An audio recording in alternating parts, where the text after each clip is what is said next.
Naiimbestigahan ng Presidential Communications Office sa Anti-Fake News Desk nito ang pagpapakalat ng fake news na naaresto na umano si Senador Ronald Bato de la Rosa.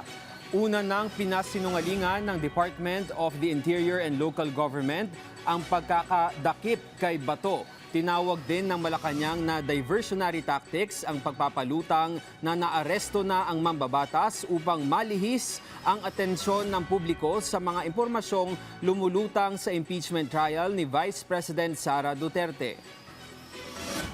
Inaaral pa po kung ano yung mga naipakalat, kung paano naipakalat, at ano yung mga mensahe. Yan po ay bubusisiin muna. At kapag nakita namin kung ano ang dapat na ipataw, ibibigay po namin sa inyo kung anong kaso ang pwedeng isampa sa kanila. Pero hindi po ito tutulugan ng gobyerno. Lahat po ngayon ng fake news, hindi man ito, talagang pinatututukan na po ng PCO.